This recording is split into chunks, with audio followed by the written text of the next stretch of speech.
উদ্যোগ অবিহনে কৃষি উন্নতি অসম্ভৱ। এই কথাৰ ওপৰত সৰুগত কৰি আজি ডিব্ৰুগড়ৰ বগীবিলস্থিত ইকো ৰিজৰ্টত এখন গুৰুত্বপূৰ্ণ আলোচনা চক্ৰ অনুষ্ঠিত হৈ যায়।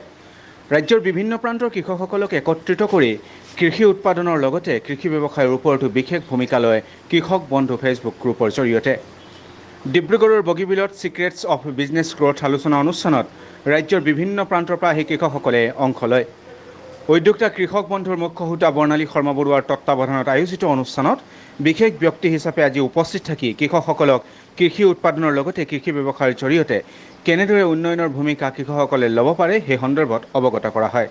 আমি মূলতঃ আচলতে আমি ইমান দিনে কৃষি উৎপাদনৰ চিন্তা কৰি আছিলোঁ। আমি এটা কৃষি ব্যৱসায়ৰ কথা চিন্তা কৰি আমি ফিল্ডৰ মাজলৈ আহিছোঁ। আমি কৃষি ব্যৱসায় কৃষিক লৈ ব্যৱসায় কেনেকৈ কৰিব লাগে সেইটো আমি চিন্তা কৰিছোঁ। আচলতে কি হৈছে, উদ্যোগ নহ'লে অসমৰ উন্নতি সম্ভৱ নহয়।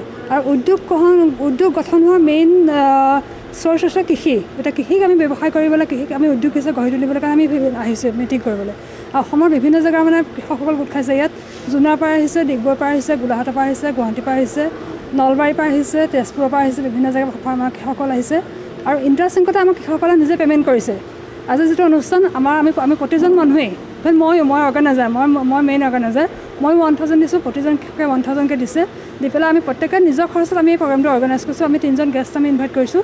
তেওঁলোকে আমাক ক'ব যে বিজনেছ কেনেকৈ কৰিব লাগে, হয়তো বা বিজনেছ ব্যৱসায় কৰাৰ যিখিনি গোপনীয়তা এইখিনি কি আছে, বা আমি কেনেকৈ কৃষিক আমি কেনেকৈ ব্যৱসায়লৈ উদ্যোগলৈ উত্তৰণ কৰিম, এইখিনি আমি তেওঁলোকে আজি আমাক ক'ব। আমি দেখা পাইছোঁ যে এতিয়াও বৰ্তমান অসমত এনেকুৱা কৃষিভূমি আছে যিবোৰ নেকি বৰ্তমানে চন পৰি আছে। গতিকে চন পৰি থকা কৃষিভূমিত যেতিয়ালৈকে সামগ্ৰী উৎপাদন নহ'ব বা শস্য উৎপাদন নহ'ব, তেতিয়াহ'লে উৎপাদিত শস্যৰ জৰিয়তেহে আচলতে এটা ব্যৱসায় আৰম্ভ কৰিব পাৰি। গতিকে এই ক্ষেত্ৰত প্ৰথমতে গুৰুত্ব দিব লাগিব। আপোনালোকে কি চিন্তা কৰিছে এই ক্ষেত্ৰত? আমি এই ক্ষেত্ৰত চিন্তা কৰিছোঁ, কিন্তু চাওক সমস্যাটো কি হয়, আমি আজি আঘোণ মাহত আমি ধান কাটি পেলাই পথাৰবিলাক পৰি থকাৰ পাছত কি আঘোণ মাহত পথাৰবিলাক খালীকৈ পৰি থাকে। আৰু আঘোণ মাহ হোৱা মতক কি আমাৰ গৰু ছাগলীখিনিও লাহেকৈ পথাৰলৈ ওলায়, ৰাস্তালৈ ওলায়।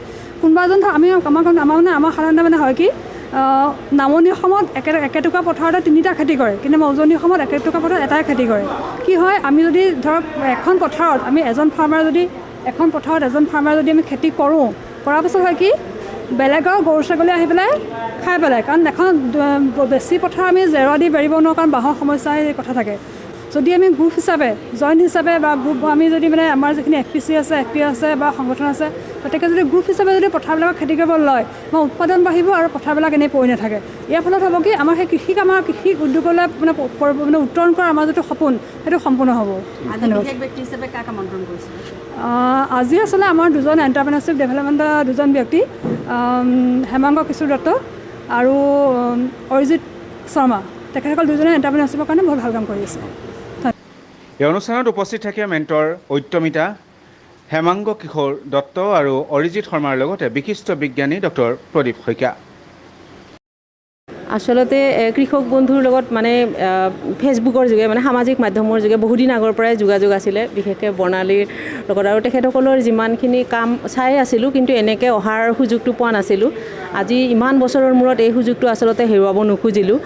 মই চেৰিকালচাৰ আৰু হেণ্ডলুমৰ লগত বহুদিন আগৰ পৰাই জড়িত হৈ আছোঁ, আৰু সেই সুযোগতে আজি এই সুযোগটো লৈছোঁ। আৰু কিয়নো আমি অসমৰ পৰা বা পৃথিৱীৰ পৰা হেৰাই যাব খোজা যিটো মেজাংকৰি মুগা শিল্পৰ লগতো আমি জড়িত হৈ আহিছোঁ। আৰু আজি আমাৰ ইয়াৰ ডক্টৰ প্ৰদীপ শইকীয়াক তেখেতক আমি মেজাংকৰি পুলি 3টা উপহাৰ দিছোঁ। আৰু এই মেজাংকৰি শিল্পটো অসমৰ পৰা আজি সুদীৰ্ঘ বহু বছৰ আগতে হেৰাই গৈছে।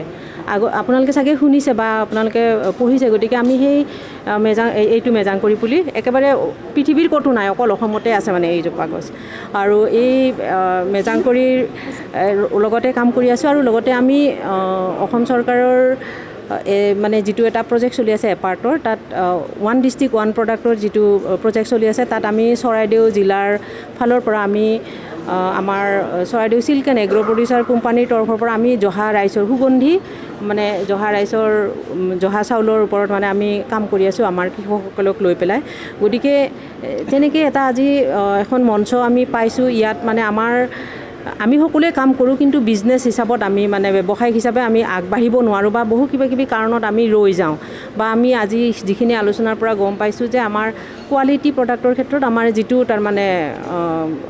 মানে দক্ষতা নাই, মানে আমি সেই দক্ষতাখিনি যাতে আমি আনিব পাৰোঁ। আৰু আজি বৰ্ণালীহঁতে গোটেই অসমৰ আজিতো এটা কম সংখ্যক কৃষকে আহিছে বা অতি কম সংখ্যক, গতিকে মানে আমি গোটেই অসমৰ এনেকৈ আধুনিক চিন্তাৰ বা বিজ্ঞানসন্মতভাৱে আগবাঢ়ি যাব পৰা কিবা ব্যৱস্থা ওলায় নেকি, তাৰ কথাৰ বাবে ইয়াত আহিছোঁ। ধন্যবাদ।